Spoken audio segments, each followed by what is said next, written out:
बहू ससुर को अपने आने वाले बच्चे की शॉपिंग खोल खोल कर दिखा रही है। देखें ससुर जी, मैं आज बच्चे की चड्डी लेकर आई हूँ। देखें ससुर जी, मैं आज बच्चे का ये लेकर आई हूँ। रिश्तों के तकद्दुस को पमाल कर दिया गया है और माज और शाज ने हद ही कर दी है कि बच्चों को कंटेंट बनाकर रख दिया है। एक तरफ शाज साहब कहते हैं कि 1 मिलियन जो व्यूज़ आएंगे तो मैं अपने बच्चे का फेस रिवील करूँगा। गोया कि जिस बच्चे को देखा हुआ है अब उसको देखने के लिए लोग 1 मिलियन व्यूज़ करवाएंगे तो फिर ये बंदा अपने बच्चे को दिखाएगा।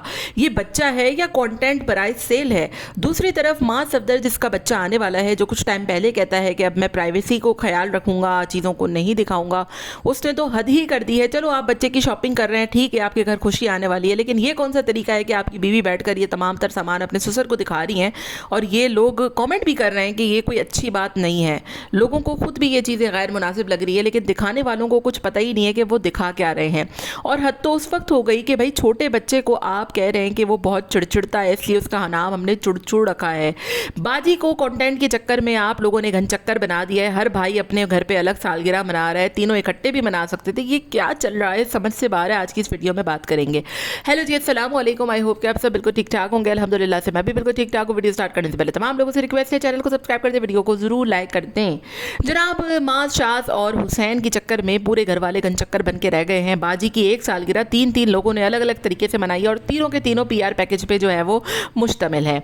यहाँ पर बात करें कि माज साहब शाज के घर क्यों नहीं गए और शाज माज के घर आ गया तो वो कह रहा है कि तुम क्यों आ गए। बड़ी अजीब सी बात है। ये कहते हैं कि ड्रामाज हम इसलिए नहीं दिखाना चाह रहे लोगों को क्योंकि ड्रामा में लड़ाई झगड़े होते हैं, घर को बहुत अजीब तरीके से दिखाया जाता है। तो माज साहब, आज मैं आपसे सवाल करती हूँ कि आपके जो व्लॉग में दिखाए जा रहे हैं क्या वो मुनासिब है? क्या चीज़ें जो आप प्रमोट कर रहे हैं वो मुनासिब है?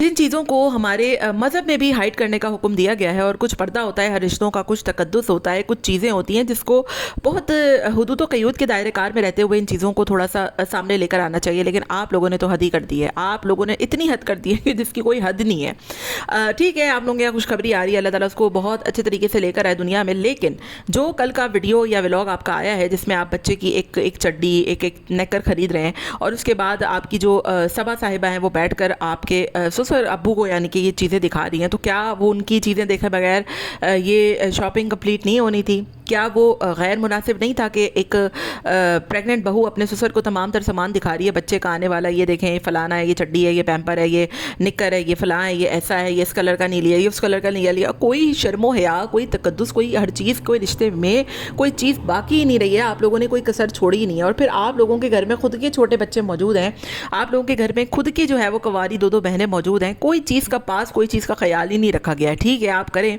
आपकी जब आपने अच्छे व्लॉग बनाए, मैंने हमेशा तारीफ़ की और कहा है कि जितने भी यूट्यूबर्स हैं या जितने भी व्लॉगर्स हैं उसमें अगर कोई बेहतरीन व्लॉगिंग कर रहा है तो वो माज है। लेकिन जब यहाँ पर चीज़ें अजीब सी होती हैं तो फिर इस पर टॉन्टिंग और क्रिटिसिज्म भी बनता है।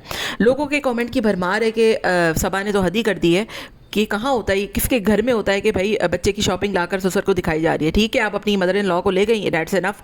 लेकिन उसके बाद घर पे लाकर आप सारा सामान पे लाकर ज़मीन पर एक एक चीज़ अपने ससुर को दिखा रही हैं। बहुत अजीब लगा। हमारे यहाँ तो कभी भी एटलीस्ट ऐसा नहीं होता और ना मैंने कभी किसी के यहाँ देखा है।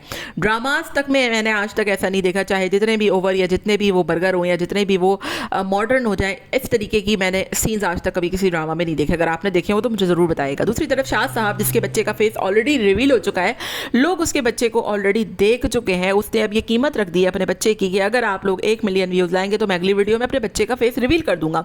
हालांकि उसकी बीवी बहुत जो है वो उसकी एक शक्ल अजीब हुई हुई है कि वो नहीं चाह रही अपने बच्चे का फेस रिवील करना। इतने टाइम के बाद जाहिर है एक माँ को जब औलाद मैसर होती है तो वो बहुत इनसिक्योर हो जाती है। लेकिन बार बार उसको तंग करना कि आप फेस रिवील करें, ज़बरदस्ती करना कि अभी मुझे करना है। वो कह रही है कि बच्चा बीमार है, भाई उसको नज़रें लग सकती हैं, उसको बहुत चीज़ें हो सकती हैं, उसको 100 चीज़ें हो सकती हैं, लेकिन उसके बावजूद भाई वो मियाँ बज़िद है कि नहीं, मैंने तो दिखाना है, मैंने तो दिखाना है, मैंने तो दिखाना है। उसके फेस से अंदाज़ा हो रहा है इस बात का कि वो बंदी कितना डिस्टर्ब है कि अब बच्चे को फेस रिवील नहीं करना मैंने या फिर बच्चे को नहीं दिखाना मैंने। उस बंदी ने पूरी प्रेगनेंसी थ्रू आउट कोई चीज़ को कंटेंट नहीं बनाया। दैट्स मतलब रियली अप्रिशिएटेबल कि आप जो है वो एक चीज़ को बहुत अच्छे तरीके से लेकर चल रहे हो, स्मूथली लेकर चल रहे हो। आपने प्रेगनेंसी को कंटेंट नहीं बनाया। हालांकि उसके यहाँ बहुत टाइम बाद प्रेगनेंसी हुई, डिलीवरी हुई, उसके बच्चे के बारे में जो है वो माँ साहब ने उसका फेस रिवील कर दिया, लेकिन उसके बावजूद वो नहीं चाह रही कि उसका फेस रिवील हो। ये बात शाह साहब क्यों नहीं समझ रहे हैं, मेरी समझ से बाहर है।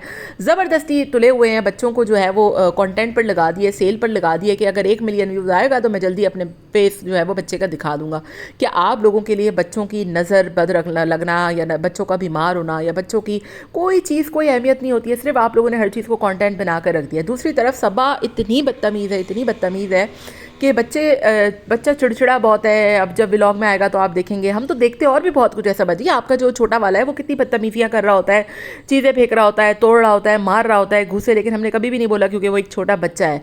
आपको क्या तमीज़ नहीं है बात करने की कि आप कह रही हैं कि वो चिड़चिड़ा है इसलिए हमने उसका नाम चुड़चुड़ रखा है।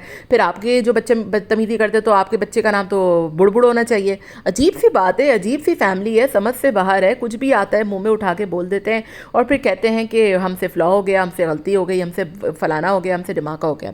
एनीवेज बच्चों के हवाले से थोड़ा आपको ख्याल करना चाहिए। आपका बादल तो फिर भी थोड़ा सा समझदार होने लगा है, लेकिन वो बच्चा बहुत छोटा है, उसको नहीं पता कि मैंने बाहर जाके कैसे बिहेव करना है। वो बहुत छोटा है और उसको इतने टाइम बाद हुआ है। आप किसी के बच्चे के हवाले से कैसे जज कर सकती हैं? आपने शाद की डिलीवरी के वक्त कहा था कि लोग माओ को पता नहीं कैसे जज कर लेते, तो आज आप बच्चों को कैसे जज कर लेती हैं? मेरी समझ से बाहर है। एक तो आप लोगों ने बच्चों को कंटेंट बना दिया है, पूरी दुनिया के सामने आप लोग दिखाते हैं, उसकी पूरी तरबियत जो है वो पूरी दुनिया के सामने हो रही है। एक एक चीज़ आप पूरी दुनिया के सामने लाते हैं, फिर जब लोग कहते हैं तो आप लोगों को बहुत बुरा लगता है। और आप खुद किसी के बच्चे के बारे में कुछ भी कहते हैं तो इट डजेंट मैटर, चाहे वो चुड़चुड़ है, बुड़बुड़ है, अजीब अजीब से नाम रखते हैं बच्चों के, अजीब अजीब सी चीज़ों की तरह से पुकारते हैं। ठीक है, एक बच्चे का निकनेम होता है, वो प्यार में बोला जाता है। खुद तो आप अपने बच्चे को पता नहीं क्या पटक पटक कहती हैं और दूसरों के बच्चे का नाम आपने छुड़छुड़ फुड़फुड़ रखे हुए हैं कि भाई वो चिड़चिड़ा बहुत है। रियली डिस्गस्टिंग, समझ से बाहर है। लास्ट में बात करूंगी बाजी साहिबा की बर्थडे की। जो बाजी जो है वो पर्दा करती हैं और पर्दे से याद आया, माँ साहब के अबू जी से जब पूछा गया, आज शाह साहब पूछ रहे थे कि मैं कबीर का फेस रिवील करना चाहता हूँ, तो वो कहते हैं कि हाँ अब तो आपको कर देना चाहिए, कब तक छुपा के रखेंगे? उतना छुपा के रखेंगे अंकल जी जितना आपने अपनी बाजी का फेस छुपा के रखा हुआ है। खैर ये इनकी अपनी बात है, बट मुझे जहाँ तक लग रहा है कि युसरा नहीं चाह रही उस बच्चे का फेस रिवील हो, बट शाज जो है वो अपने कॉन्टेंट के चक्कर में लगा हुआ है।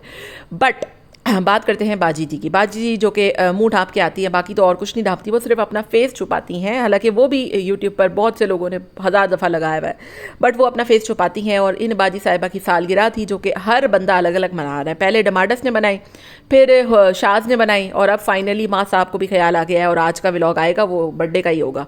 तो मेरी समझ से बाहर है कि जब इतने लोगों को इतनी अलग बर्थडे मनानी थी सिर्फ कंटेंट के लिए कि सबका अलग अलग कंटेंट बन जाए, और लोग तो पागल हैं, वैसे भी पागलों की तरह देखेंगे। लोगों को बड़ा शौक है दूसरों के घर पे झाका टांकियाँ करने का। अब लोग हमें बोलते हैं कि आप अपना काम से काम रखें, दूसरों के घर में झाका टाकी ना करें। भाई जब बंदा अपना घर खोल के पूरी दुनिया को दिखा रहा है तो हम कहाँ से झाका टाकी करेंगे? मुझे क्या पता फलाना कहाँ रहता है, कैसे रहता है, क्यों रहता है, कहाँ रहता है। जब आप खोल के अपने दरवाजे पूरी दुनिया को खुद दिखाएंगे तो फिर ये झाका टाकी नहीं होती, ये जस्ट रिव्यू और रिएक्शन होता है जो कि यूट्यूब हमें राइट देता है। अदरवाइज हमारी वीडियोस खुद ही रिमूव कर दी जाती। ना हम इसमें गालियाँ देते हैं, ना हम इसमें कोई ऐसी अब्यूजिव लैंग्वेज यूज़ करते हैं, ना हम इसमें कोई बदतमीज़ी करते हैं। जस्ट अपना पॉइंट ऑफ व्यू रखते हैं जो कि हमारा राइट है, जिसे हमारे यूट्यूब ने दिया हुआ है कि आप कमेंट्री, क्रिटिसिज्म, रिव्यू, रिएक्शन किसी भी वीडियो पर दे सकते हैं। अदरवाइज हमारी वीडियोस रिमूव कर दी जाती है। एनीवेज ये एक्सप्लेनेशन सिर्फ उन लोगों के लिए थी जो कहते हैं कि झाका टांकी मत करें, फलाना मत करें, दिमागा मत करें। जस्ट एक स्क्रिप्टेड व्लॉग कंटेंट पर हमारा एक कंटेंट पर रिएक्शन होता है। अदरवाइज ना हमारा इनसे कोई ग्रज है, ना हम उनको रियलिटी में जानते हैं और ना ही हमें जानने का कोई शौक है। ये राइट हमें यूट्यूब ने खुद फराहम किया हुआ है कि कमेंट्री आप किसी भी टॉपिक पर कर सकते हैं। एनीवेज यहाँ पर बात हो रही थी बाजी की बर्थडे की। तो बाजी जी साल में एक दफ़ा पैदा हुई हैं, लेकिन साल में 3 दफ़ा उनकी बर्थडे मन गई है। और पहले एक भाई ने बनाई, फिर दूसरे भाई ने बनाई और फिर तीसरे भाई ने बनाई, और तीनों भाई एक दूसरे के घर भी नहीं आए। कंटेंट के चक्कर में इतने पागल और गनचक्कर हो गए ये लोग कि इन्हें खुद नहीं पता कि करना क्या है। और जब शाज मास के घर आया तो वो कहते तुम क्यों आ गए, हमने तो बाजी को बुलाया था। मतलब वो डायरेक्टली मुँह पर कह रहा है कि हमने तो तुम्हें बुलाया ही नहीं था। कोई तमीज़ होती है, कोई तहजीब होती है, कोई रिस्पेक्ट होती है बड़े भाई की, जो इन लोगों के वीडियोज़ या व्लॉग में मुझे कहीं पर भी नज़र नहीं आती। वो खुद अपने मुँह से कह रहा है मुझे चाय पिला दो, मुझे ये कर दो, मुझे वो कर दो। उसने ये बात साबित कर दी कि मास की तरफ से ये लोग इनवाइटेड नहीं थे। हालांकि शाज ने खुद बताया था कि मैंने मास को भी बुलाया, वो आया नहीं है। तो बड़ी अजीब सी बात है कि भाई आप लोग कहते हैं कि ड्रामों में लड़ाइयाँ झगड़े फितने फसाद होते हैं, हालांकि खुद आपके व्लॉग्स में क्या हो रहा है पूरी दुनिया देख रही है। एनीवेज आपका आज के मेरे इस कंटेंट के बारे में क्या ख्याल है ज़रूर बताइएगा। मिलते हैं नेक्स्ट वीडियो में। Till then take care, tata bye bye, अल्लाह हाफिज़।